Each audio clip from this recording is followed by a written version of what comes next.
Hello, everyone. Welcome to Moe'S CD Culture Show and Tell. And on this episode, I'm talking about something I should have mentioned on my last two episodes, the two-part Ozzy's.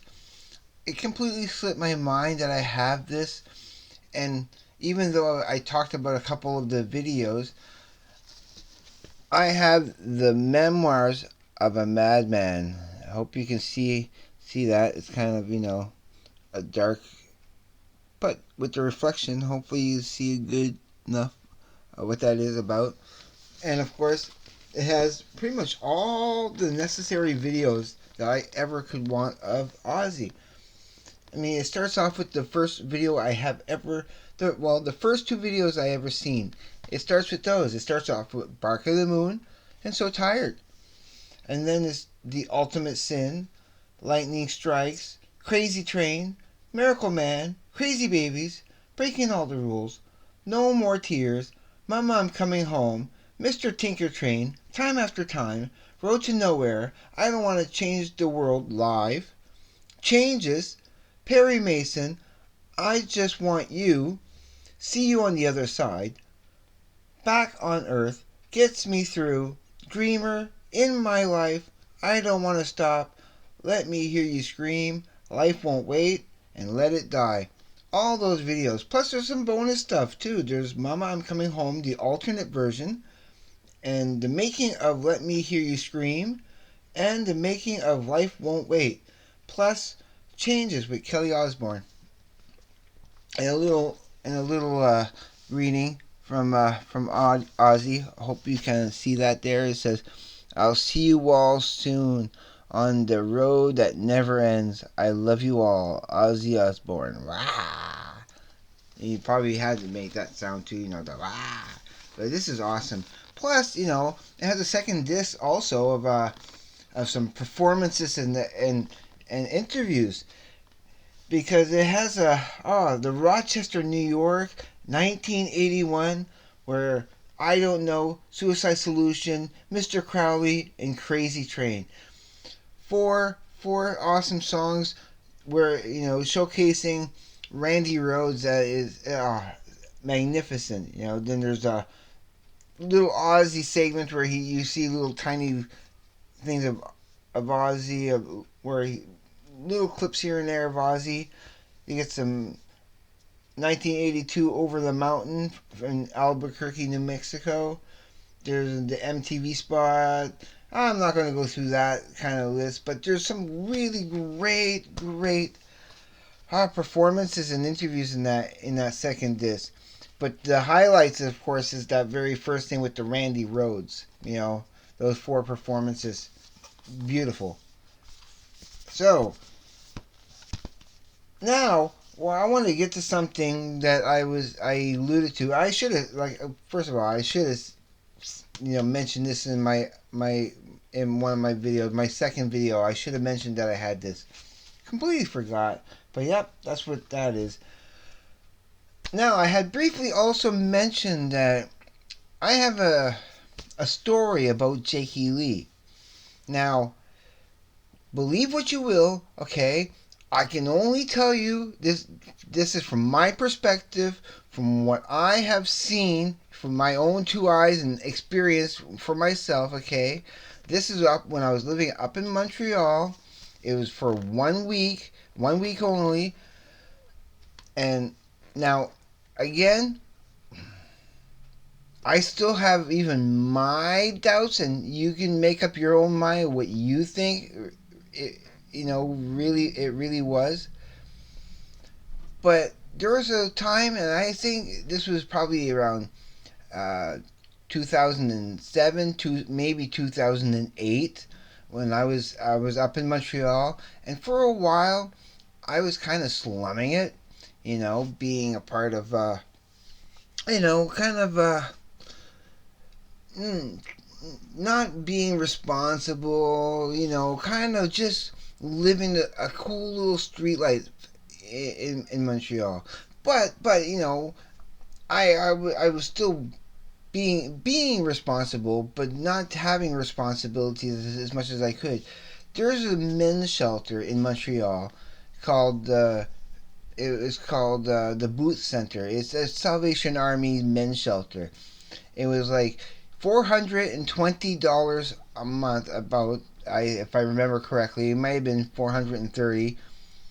You would have a decent place to stay. It was drug free. You weren't allowed to have drugs. There was kind of these this pan like you had to go through get buzzed in and go through a couple of doors to be able to get in. It was very secure. You got your you got 2 meals a day plus a nice snack in the evening. You know, if you were up at those times to be able to get those meals, it was at 7 o'clock sharp and it was at noon. Um, but there was always other places to eat around the town. But it was I felt safe. I felt protected. I wasn't working at the time. I was trying to work on my art. I was trying to find myself. I was just going through a lot of things at the time. But I kind of, it was interesting meeting the people I met there and everything. And one of those people just, well, there's this long haired guy that was just kind of there one day. He was, a part of the residence, and they had like over 100. Oh, maybe up to like it's a big building. It has maybe, and the rooms are not really all that big. Pretty much no bigger than a jail cell, but you have your own sink. You shared the showers and you shared the washrooms and that. There was all kinds of services and facilities inside the place, and it was actually not a bad place overall. Some people gave it didn't like it. Some people who compared it to being in prison, but not to me. It was I kind of thrived in that environment, weirdly enough. And I have some interesting stories about that, about my time in Montreal, and especially living at the Sally Ann, as we called it. But this guy, and I thought he looked familiar. He looked like he used to play in a rock band with, especially with the long hair, and he was trying to play, but he wasn't really playing all that well. So one day we were walking down the street and we were talking, and I was saying, I don't know where I know you from, but you do look familiar somehow. I kind of know you from somewhere. And he said, well, you must have heard of my band called Badlands. And I'm like, you're Jakey Lee?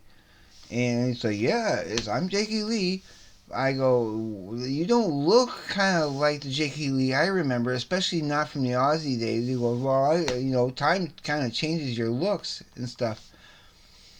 But whatever, I kind of played along with it because I didn't really at the time have any way to compare or look at pictures of him. Anyway, but this went on for a couple of days at least. Not really knowing or thinking that he is J.K. Lee, but he was sounding convincing. He was letting everybody know basically that I'm J.K. Lee, but not everybody. He was just letting certain people know, very certain people. I wasn't telling anybody that he told me he was J.K. Lee. He was going by the name of Carlos Gambino. That he said that is actually his real name. That J.K. Lee is a stage name. That he's not really J.K. Lee. His real name is Carlos Gambino. That's what he was telling me. I'm sure this is not true, but my presentation to this guy, he felt like, and he gave me a great story of why he was at the Salvation Army. He said that his wife, okay, which is named Linda, was going through some treatment of some kind. It could be. I'm pretty sure he might have said it might have been cancer, but I can't quite remember exactly. And that he was going through some hard times because of it, and she was in Montreal because it was the best place for her to get the treatment that she needs, and that kind of left him kind of, you know, destitute a little bit. And, he hadn't played, he said he hadn't played guitar in a while, and he just hasn't, wasn't, doing very well and stuff.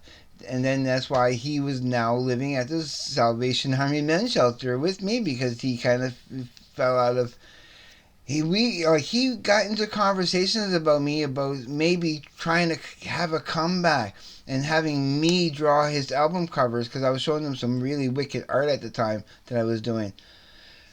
So we were getting into all that conversation, but then at the end there, about a week of knowing him, at the end of that week, he had gotten kicked out for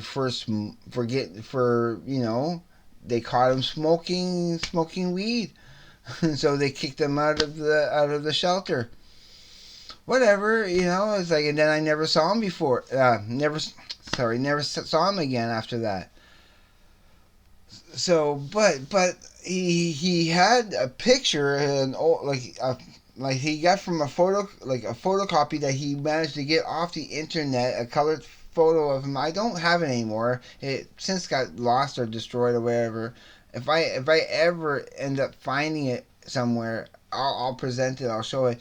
But he had a picture of himself as Jakey Lee from when he was with Ozzy. He signed it, and he signed autographs for other people too. So yeah, he was telling me that he was telling me also that he had videotape of himself with.